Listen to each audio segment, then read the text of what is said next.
Igbo Igbo ekenekwa m unu. Ndị Igbo na-asị na ọ bụ na esibe egheghi anyị anọba ana. Do you think that you can cook very well? Nkwa join me tonight. Kedu nke ime isi? Kedu nke ime isi? Lekwanụ ya o. Wow. This is what we call water leaf. Mwakogo here basatara water leaf. Mbolondi. The water leaf has a lot of health benefits. A lot of health benefits. So, you go I shall see me.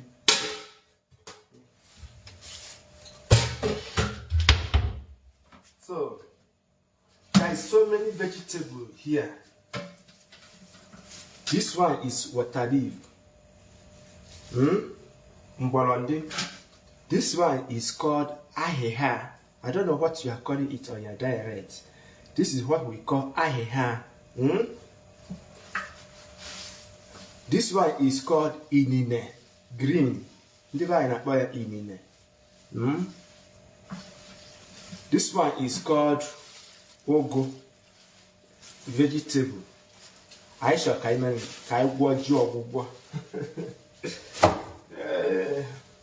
So tell me where you are watching me from. Tell me where you are watching me from. Even though you don't have there, but I can now only keep with I. Kedeli kasha we specialize. Kedeli kasha we specialize.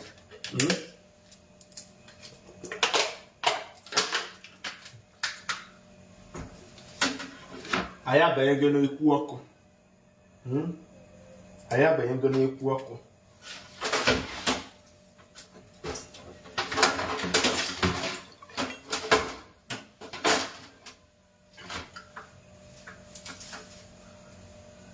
Obu na ina hirili inine. Mo water leaf. Mo bahihia imakwa na channel gi. Baka ya biyo otutu ya di shishe. Ka this water leaf na-alụ. Ọtụtụ ya dị iche ka ọ na-alụ. So, ọ bụ na ịma ya ka m kọwara gị. Water leaf na-enyere aka n'ihe gbasatara gịnị? Sugar. Ọ na-ebutu sugar. Nke ebu abụ confirm bụ ọ bụ na ị na-enwe bad breath, ị na-eku ume, ị na-anyụ isi ume gị.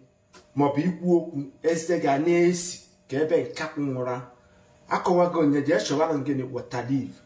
Ọ bụrụ na iweta water leaf ụdị orofuru ya then eme gịnị iweta ya na mgbọrọgwụ ụdị ifuru saa ya ọfụma. Ọ bụrụ na ịsacha ya ọfụma then eme gịnị i grind ya nya.